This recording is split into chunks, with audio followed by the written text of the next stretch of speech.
1월 5일 말씀 묵상을 시작하겠습니다. 오늘 말씀은 로마서 8장 31절부터 39절까지의 말씀입니다. 어제 본문을 통해서 우리는 성도의 구원을 하나님께서 끝까지 보장하신다라는 사실을 알 수 있었습니다. 한 가지는 하나님의 예정하심이었고 또 다른 한 가지는 성령님의 인도하심이었습니다. 그리고 하나님의 계획은 절대로 변함이 없다라는 사실이었습니다. 그렇기 때문에 그 어떤 환난과 고난 속에서도 우리는 끝까지 소망을 품을 수 있다라는 사실을 확인할 수가 있었습니다. 그리고 이어서 오늘 본문이죠. 저는 오늘 본문을 읽을 때마다 흥분을 감출 수가 없습니다. 심장이 계속해서 빨리 뛰는 것 같은 느낌을 가져다 두는 본문이 바로 오늘 말씀입니다. 오늘 본문에는 어제 본문보다도 더 확실한 근거를 찾을 수가 있습니다. 하나님의 사랑과 그 은혜가 얼마나 확실하게 우리에게 보장이 되었는지를 확인할 수가 있을 것입니다. 자, 그럼 심장을 붙잡고 말씀을 살펴보도록 하겠습니다. 31절입니다. 그런즉 이 일에 대하여 우리가 무슨 말을 하리요? 만일 하나님이 우리를 위하시면 누가 우리를 대적하리요? 천지 만물을 창조하신 하나님, 모든 것을 알고 계시는 전지전능하신 하나님, 계시지 않는 곳이 존재하지 않으시는 무소부재하신 하나님, 그 하나님께서 그분의 뜻을 따라 성도의 구원이 이만큼 확고한데 이에 대하여 우리가 더 이상 무슨 말을 하겠느냐라는 것이죠. 누가 우리를 대적하리요? 그리고 비록 세상 권세를 잡고 있는 사단이 우리를 여전히 대적하고 있지만 그 하나님께서 우리를 위하고 계시니 절대로 우리를 굴복시키지 못한다라는 뜻입니다. 32절입니다. 자기 아들을 아끼지 아니하시고 우리 모든 사람을 위하여 내주신 이가 어찌 그 아들과 함께 모든 것을 우리에게 주시지 아니하겠느냐. 자기 아들을 아끼지 아니하시고 인간의 구원을 위하여 하나님께서는 모든 것을 희생하셨습니다. 아낌없이 다 내어주셨습니다. 그렇게 모든 것을 다 내어주신 이가 더 이상 우리를 위하여 아낄 것이 무엇이 있겠습니까? 라는 말이죠. 그러나 우리는 기도할 때 하나님께 요구사항도 참 많습니다. 이것 주세요. 저것 주세요. 이것도 모자르고 저것도 모자릅니다. 하면서 계속해서 달라고 합니다. 물론 하나님 다 주시죠. 그리고 사실 이미 다 주셨습니다. 독생자 예수를 희생 제물로 내어주신 그 사랑으로 이미 모든 것을 다 내어주셨습니다. 여러분, 우리의 모습을 한번 돌아볼까요? 이미 모든 것을 다 내어주신 그 하나님께 우리는 계속해서 더 달라고만 하는 그런 어린아이와 같지 않습니까? 사랑하는 성도 여러분, 예수님 한 분이면 충분합니다. 그 한 분이면 우리는 다 가진 자들입니다. 우리 한번 이렇게 고백해 볼까요? 하나님, 저는 예수님 한 분이면 충분합니다. 그렇습니다. 우리는 예수님 한 분이면 충분해야 합니다. 그 아들을 주신 하나님께서 이미 모든 것을 다 우리에게 내어주셨습니다. 그것도 값없이 내어주셨습니다. 그러면 우리는 어떻게 해야 할까요? 그 은혜에 보답하며 살아야 하지 않을까요? 그 은혜에 감사하며 평생을 빚진 자의 마음으로 한 걸음 한 걸음을 신중하게 내디디며 살아야 하지 않을까요? 33절입니다. 누가 능히 하나님께서 택하신 자들을 고발하리요? 의롭다 하신 이는 하나님이시니 고발하리요. 누가 하나님께서 택하신 자들을 고발을 할까요? 바로 사단입니다. 그러나 이 고소는 모두 다 기각될 것입니다. 왜냐하면 우리의 재판장 되시는 하나님께서 이미 우리를 그리스도 안에서 의롭다고 선언하셨기 때문입니다. 의롭다 하신 이는 하나님이시니. 한편 본절과 관련해서 선지자 이사야의 외침을 한번 우리는 말씀을 통해서 살펴보도록 하겠습니다. 이사야 50장 8절과 9절을 제가 읽어드리겠습니다. 나를 의롭다 하시는 이가 가까이 계시니 나와 다툴 자가 누구냐? 나와 함께 설지어다. 나의 대적이 누구냐? 내게 가까이 나아올지어다. 보라, 주 여호와께서 나를 도우시리니 나를 정죄할 자 누구냐? 보라, 그들은 다 옷과 같이 헤어지며 좀이 그들을 먹으리라. 뿐만 아니라 사단이 여호와 앞에서 이 대제사장 여호수아를 고소할 때 하나님께서는 사단을 거듭 책망하시면서 이 대제사장 여호수아의 이 죄를 사하시고 아름다운 옷과 깨끗한 이 관을 씌우셨습니다. 그 장면이 스가랴에 기록되어 있는데요. 스가랴 3장 1절부터 5절까지를 제가 봉독해 드리도록 하겠습니다. 대제사장 여호수아는 여호와의 천사 앞에 섰고 사탄은 그의 오른쪽에 서서 그를 대적하는 것을 여호와께서 내게 보이시니라. 여호와께서 사탄에게 이르시되 사탄아 여호와께서 너를 책망하노라. 예루살렘을 택한 여호와께서 너를 책망하노라. 이는 불에서 꺼낸 그슬린 나무가 아니냐 하실 때에 여호수아가 더러운 옷을 입고 천사 앞에 서 있는지라.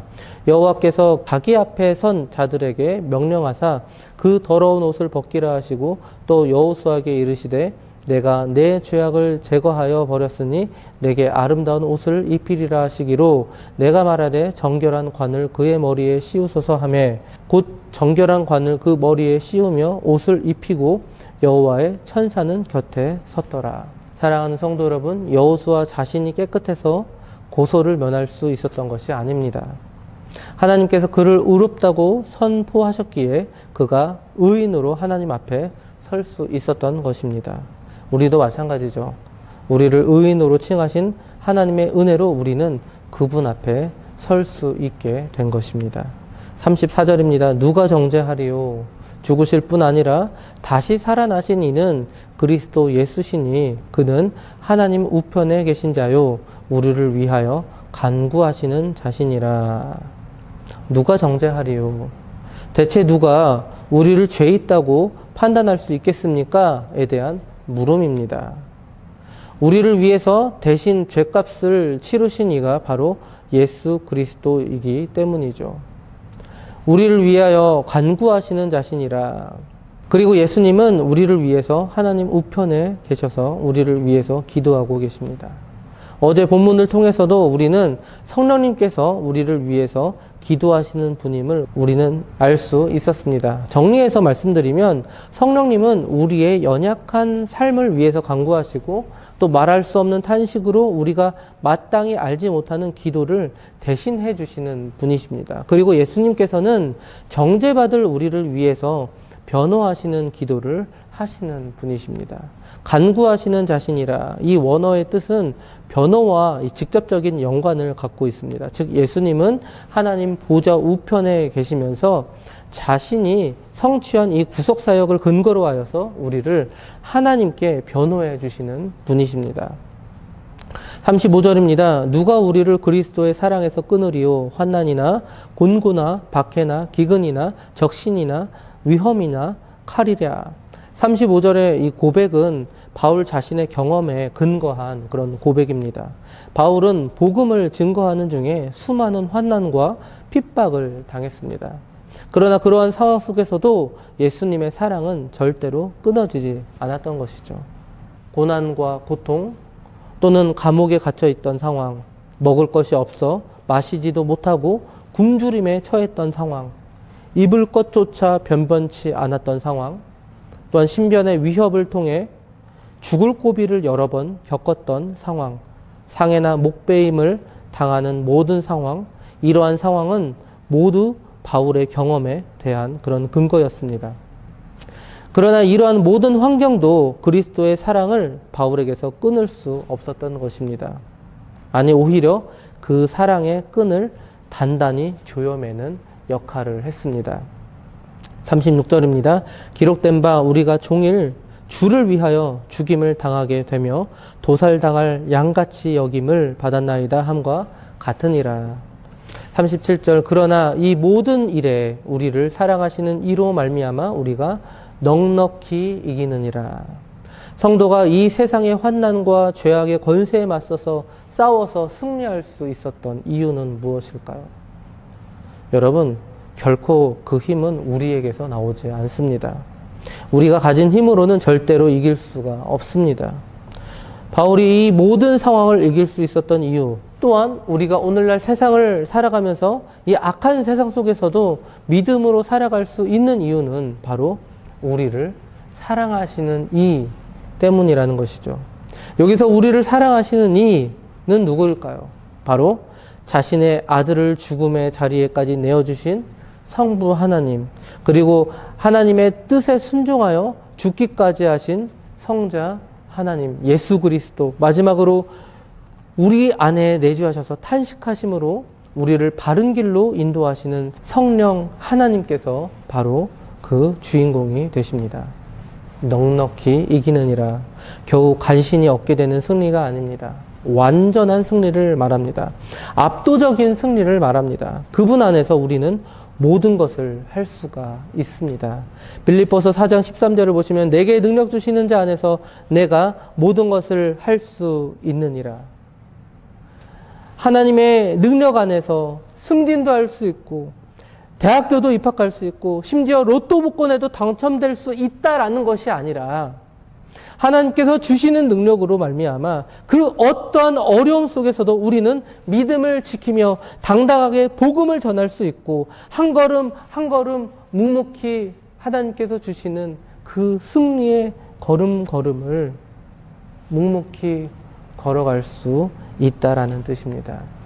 마지막 38절 39절입니다. 내가 확신하노니 사망이나 생명이나 천사들이나 권세자들이나 현재일이나 장래일이나 능력이나 높음이나 깊음이나 다른 어떤 피조물이라도 우리를 우리 주 그리스도 예수 안에 있는 하나님의 사랑에서 끊을 수 없으리라.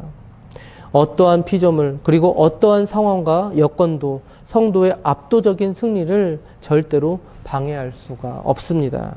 비록 눈앞에 놓여진 죽음의 그림자가 우리를 두렵게 할지라도 성도는 나를 사랑하시는 이로 말미암아 그 두려움을 뚫고 넉넉히 이길 수 있다는 것입니다. 사랑하는 성도 여러분, 아무도 우리를 대적할 수가 없습니다. 아무도 우리를 예수 그리스도의 사랑에서 결코 끊을 수 없습니다. 그리고 우리는 하나님의 그 사랑으로 그분이 주시는 능력으로 넉넉히 이길 수 있습니다. 이 코로나19의 이 위기도 우리는 넉넉히 이길 수 있습니다. 믿음을 굳게 지키고 복음을 능히 전파할 수 있습니다. 그 힘은 우리가 굳게 잡으면 잡을수록 강해집니다. 나를 의지하지 아니하시고 온전히 하나님만을 굳게 잡아서 오늘도 넉넉히 이기고 승리하시는 장자 가족들 되시기 바랍니다.